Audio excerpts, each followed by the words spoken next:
وقفے کے بعد گفتگو میں دوبارہ خوش آمدید. عید کے دنوں میں ہم اپنے مظلوم فلسطینی بہن بھائیوں کا ذکر کر رہے ہیں اور ان کے ساتھ اظہار یکجہتی کر رہے ہیں.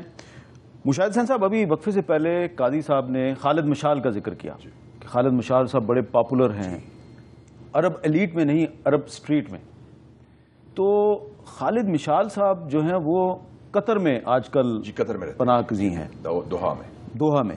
تو یہ بتائیے کہ قطر جو ہے وہاں پہ وہ کیوں ہے، اور مصر جو کہ بالکل ہمسایہ ملک ہے فلسطین کا، یا جارڈن جو بالکل ہمسایہ ملک ہے، وہاں پہ خالد مشال صاحب کیوں نہیں؟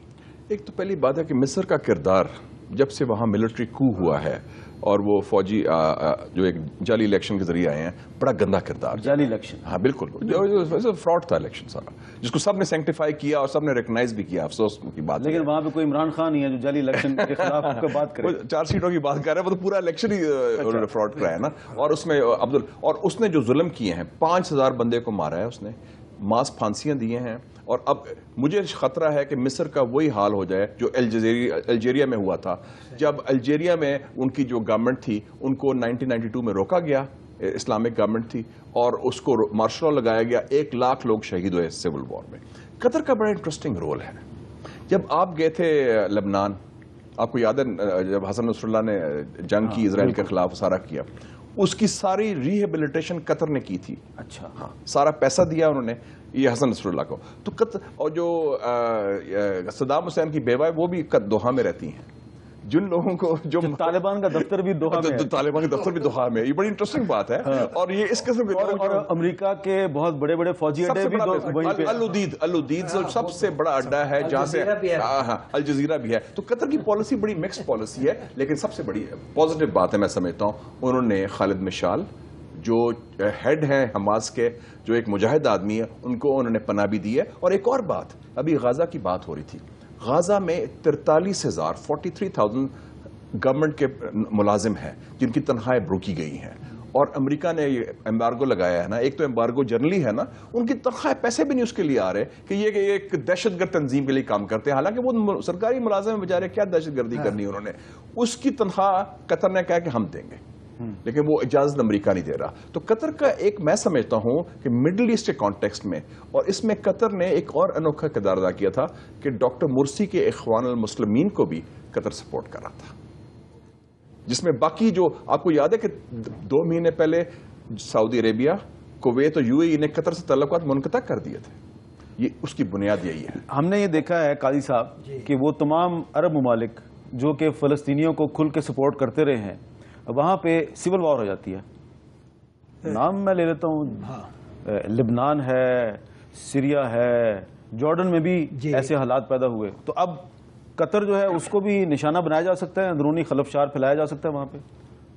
ممکن ہے. ایک تو یہ خالد مشال جو آئے ہیں وہاں پہلے رہتے تھے سیریا میں، لیکن وہاں کے حالات جو ہوئے آپ جانتے ہیں، تو اس لیے ان کو وہاں آنا پڑا. اس جارڈن میں بھی تھے، یہاں پہ ان کو زہر کا ٹیکہ لگا دیا گیا تھا جارڈن میں.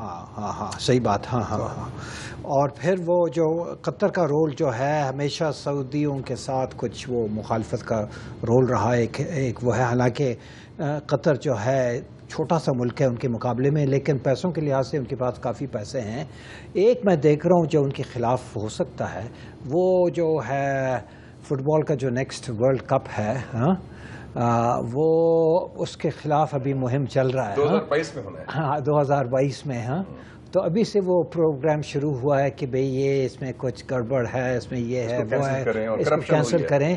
تو وہ ایک قسم کا تھریٹ ہوگا کہ بھئی آپ باز آ جائیں، آپ یہ کریں وہ کریں، نہیں تو یہ جو ہے یہ زور پکڑے گا یہ جو مہم ہے. تو اس قسم کے نیچرلی دباؤ میں وہ آ سکتا ہے.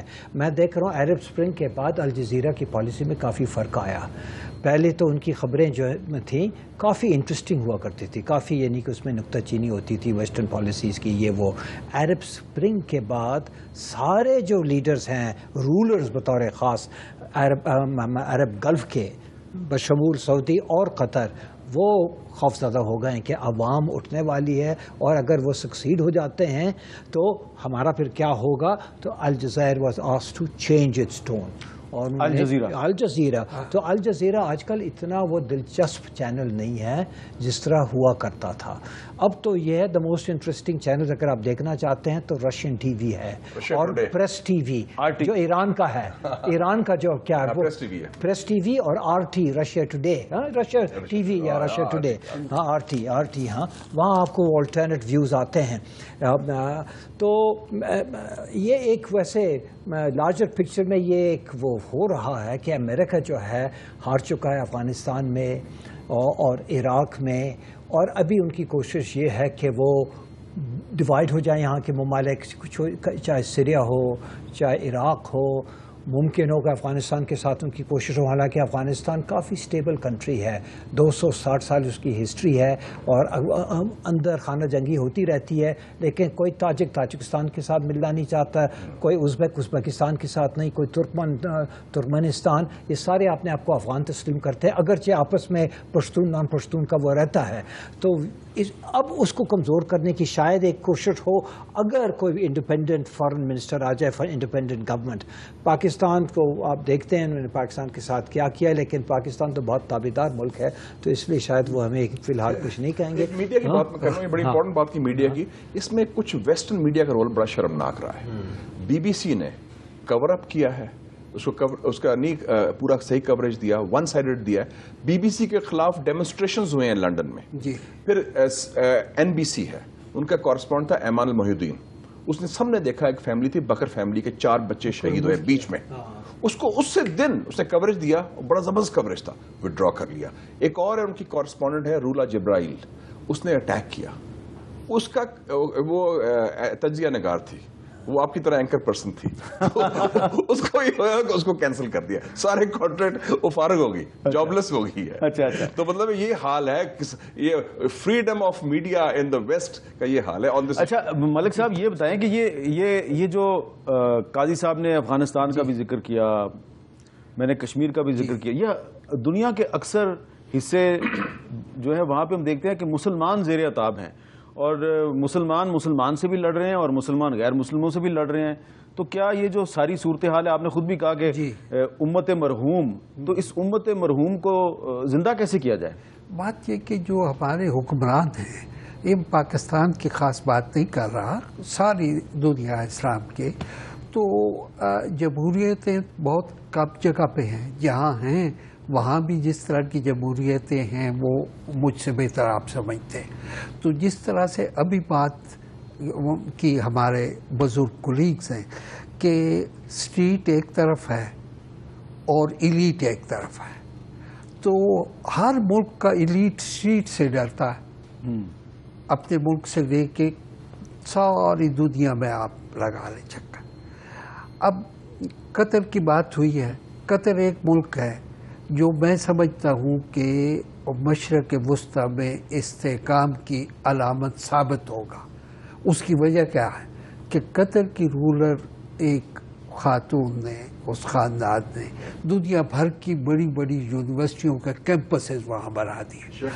جی, اور اگر آپ وہاں جائیں تو 14 یونیورسٹیز کے کیمپس ہیں, 14 یونیورسٹیوں کا کیمپسز ہیں, اور وہاں یہ عالم ہے کہ ساری عرب دنیا ناراض ہے قطر سے. ایک وجہ کیا تھی کہ شیخ یوسف القرضاوی, وہ جو لیڈر ہے, اسکالر ہے مصر, انہوں نے ایک خطبے میں کوئی 2 منٹ تقریر کر دی ایسی کہ جو حماس کے حق میں تھی اور مصر کے خلاف تھی. تو سارے گلف کنٹریز نے دباؤ ڈالا کہ اسے وہاں سے نکال دیا جائے. قطر کی حکومت نے کہا کہ نہیں, یہ آزاد ہیں, عرب ہیں, بزرگ ہیں. 2 منٹ انہوں نے بات کی تو کیا, ان سے پوچھا گیا, انہوں نے کہا جی پہلے تو میں نے 2 منٹ بات کی, اگر پورا خطبہ میں نے دے دیا تو پھر کیا ہوگا. اور یہ بھی مصر ہے میرے لیے. اچھا, قطر جو ہے وہ بھی میرا گھر ہے, مجھے یہاں سے کوئی نکال کے تو دیکھے.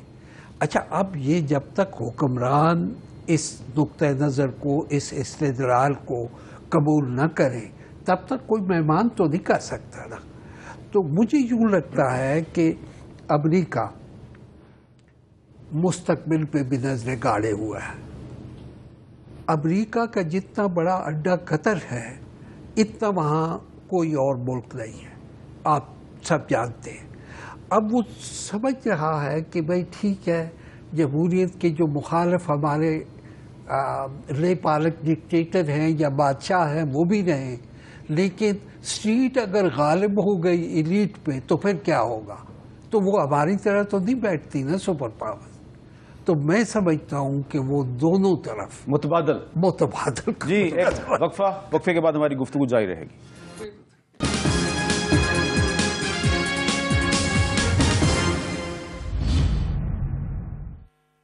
کیا کردار ہے آج پتہ چلے گا اسپیسیفک رول کیا ہے۔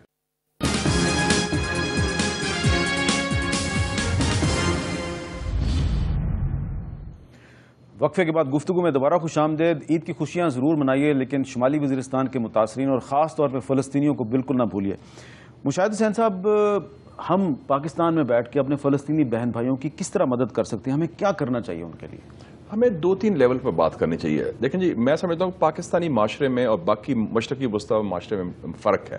ہمارے لوگوں میں جان ہے، قوم میں کرنٹ ہے، ایشوز آتے ہیں تو ہماری سوسائٹی موبلائز ہوتی ہے۔ ابھی آپ نے بات کی وزیرستان کی، لاہور سے این جی اوز ہیں، ذمہ دار شہری نوجوان، میں ان سے ٹویٹر میں کمیونیکیشن کر رہا ہوں، فیس بک میں، لڑکے لڑکیاں پہنچے ہوئے ہیں ریلیف سپلائز لے کے۔ وہ پشتو نہیں بولتے، وہاں کے نہیں ہیں، بٹ دے فیل۔ یہ اسی طرح کراچی سے لوگ آ رہے ہیں۔ تو ایک تو بات ہے کہ امیڈیٹلی ایک ریلیف گڈس ایک اس کا ہونا چاہیے۔ دوسرا، mobilisation of public opinion diplomatic level پر ہمیں کال کرنی چاہیے ان لوگوں میں جن میں جان ہے۔ ترکی ہمارا بہت اچھا دوست ہے، ایران اچھا دوست ہے، کم سے کم ایک ہم جوائنٹ انیشیٹو لیں کہ او آئی سی کا ایمرجنسی اجلاس استنبول میں بلا لیں، اسلام آباد میں بلا لیں، تہران میں بلا لیں، جتنے لوگ بھی آتے ہیں۔ ڈونٹ وری، 57 ملک میں یہ مطلب نہیں کہ سارے آئیں گے، جننے ہیں وہ فرق محسوس ہو۔ اور تیسرا ہے کہ آئی تھنک کم سے کم گروپ آف 5-6 لوگوں، میاں صاحب اس میں شامل ہوں، طیب اردوغان ہوں، جو امریکہ سے جن کے تعلقات ہیں، they should write a letter to Obama and also to the European Union کہ خدا کے لیے بندے دے پتر بنو اور کیا کر رہے ہو تم لوگ، اور اسٹرانگ لیٹر ہو اور ہم کہیں کہ یہ ہم اس میں سٹینڈ لیں گے۔ یہ ایک آپ نے بڑی اچھی تجویز دی، اور یا کہیں کہ ہم ڈیلیگیشن لے کے آتے ہیں، آپ اس میں کیونکہ جو ہو رہا ہے اس غازہ میں وہ امریکی این او سی کے ساتھ ہو رہا ہے۔ بی ویری کلیئر، اسرائیل اکیلا کچھ نہیں ہے، پیچھے اس کی تھپکی ملے گی۔ قاضی صاحب، آپ نے بھی اسرائیل کی جو سپورٹ ہے امریکہ کی طرف سے اس پہ بڑی کھل کے باتیں کی ہیں، تو کیا میاں نواز شریف اور ترک وزیر اعظم طیب اردوغان اور قطر کا رولر، یہ 4-5 انڈونیشیا کا ایک جوائنٹ لیٹر اگر لکھیں تو فرق پڑے گا؟ میں سمجھتا ہوں کہ جوائنٹ لیٹر اگر ہو تو بہت اچھی بات ہے، نہ بھی ہو تو ان کو اپنی طرف سے لکھنا چاہیے۔ آخر چلو ٹھیک ہے، ہم اپنے تعلقات رکھنا چاہتے ہیں امریکہ کے ساتھ، ہمارے لیے بہت اہم ملک ہے، ٹریڈ کے لحاظ سے، ایڈ کے لحاظ سے، ایجوکیشن کے لحاظ سے، ریمیٹنس کے لحاظ سے، اسٹریٹجک لحاظ سے، اس میں کوئی شک نہیں ہے۔ تو جو ہمارے اختلافات اگر ہیں امریکہ کے ساتھ، اس کا مطلب یہ نہیں ہے کہ ہمارے جو ہیں باہمی تعلقات جو ہیں وہ اس پہ ضرورت سے زیادہ منفی اثر پڑے۔ لیکن جہاں تک میں اس قسم کے جو ایشوز ہیں، چاہے کشمیر ہو، چاہے فلسطین ہو، چاہے کہیں اور مسلمانوں کے ساتھ ظلم ہو رہا ہو، اور امریکہ کی پالیسی ان کی پشت پناہی اسرائیل کی کر رہی ہے، تو ہماری طرف سے کھلم کھلا مذمت ہونی چاہیے اس پالیسی کی، کہ نہ صرف پس پردہ بھی جب ہم ملیں گے ان کو کہیں گے امریکہ کو، لیکن اعلانیاً بھی کہ یہ پالیسی آپ کی اسٹیبلٹی آف دا ریجن کے خلاف ہے، ہیومن رائٹس کے خلاف ہے، ہمارے جو پرنسپلز اور ویلیوز ہیں اس کے خلاف ہے۔ ہم آپ سے دوستی چاہتے ہیں، لیکن آپ یہ نہ صرف ہمارے لیے بلکہ اور مسلمان ملک کے لیے پرابلمس پیدا کر رہے ہیں۔ آپ اس اپنی پالیسی پہ نظر ثانی کریں، کیونکہ یہ ہر لحاظ سے قانون کے خلاف ورزی ہے اور انصاف کے تقاضوں کے خلاف ورزی ہے۔ اس نوعیت کا اگر وہ لکھتے ہیں انہیں تو لیڈر سمجھا جائے گا، نہ صرف فلسطین میں باقی دنیا میں بھی۔ لیکن اگر اس کی ہمت ہم میں نہیں ہے، نہیں جی ہم نے ریئلسٹک رہنا ہے، امریکہ کو اس طرح ناراض نہیں کر سکتے ہیں، تو آپ کی حیثیت بھی وہی رہے گی جو کہ ہے۔ تو میں سمجھتا ہوں یہ بہت ضروری ہے، اگر وہ مل کے اردوان وغیرہ کے ساتھ اگر ہو سکے تو ہو، لیکن نہ ہو ممکن کسی وجہ سے، تو وہ آپ از خود ہمیں کرنا چاہیے، کیونکہ پاکستان کی ایک حیثیت ہے، 200 ملین کا ملک ہے، یعنی کہ انڈونیشیا کے بعد تو we are the largest Muslim country, تو اور پھر ہم کہتے ہیں اور اس سے لیکن صحیح معنوں میں اپنے موقف کو مؤثر بنانے کے لیے آپ کو گھریلو حالات کچھ صحیح کرنے ہوں گے.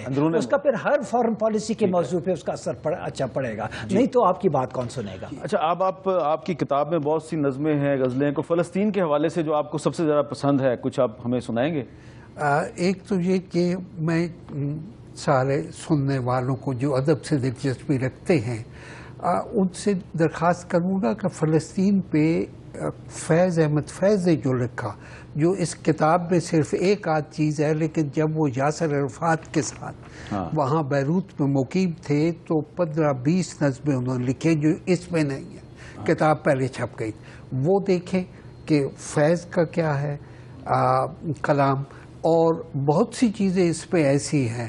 لیکن وقتی طور پہ میں آپ کو احمد ندیم قاسمی کی اس میں جو شامل نظم ہے اس کا آخری شعر سناتا ہوں کہ ایک بار اور بھی یثرب سے فلسطین میں آ, راستہ تکتی ہے پھر مسجد اقصیٰ تیرا. واہ واہ, راستہ تکتی ہے پھر مسجد اقصیٰ. اور ملک فیصل شہید نے یہ کہا تھا کہ میری ایک خواہش ہے, جب اس کو رچرڈ نکسن ملنے گیا جون 1974 میں, اچھا آخری وزٹ تھا نکسن کا, کہ کیا آپ چاہتے ہیں, کہتے ہیں میری خواہش ہے کہ میں ایک نماز پڑھ لوں مسجد اقصیٰ. کیا یہ جو آپ نے اقصیٰ کی بات کی نا, قبلہ اول. بہت بہت شکریہ پروفیسر فتح محمد ملک صاحب, مشاہد حسین صاحب, اشرف جہاں قاری صاحب, آپ تینوں کا بہت بہت شکریہ. اور عید کے دنوں میں ہم نے اپنے فلسطینی بہن بھائیوں کا ذکر کیا, ان کے ساتھ اظہار یکجہتی کیا, اور آخر میں جو فتح محمد ملک صاحب نے آپ کو احمد ندیم قاسمی صاحب کا شعر سنایا ہے, تو مسجد اقصیٰ صرف شاہ فیصل کو یا احمد ندیم قاسمی صاحب کو نہیں پکار رہی, بلکہ آپ سب کو ہی پکار رہی ہے. مجھے دیجیے اجازت, اللہ حافظ.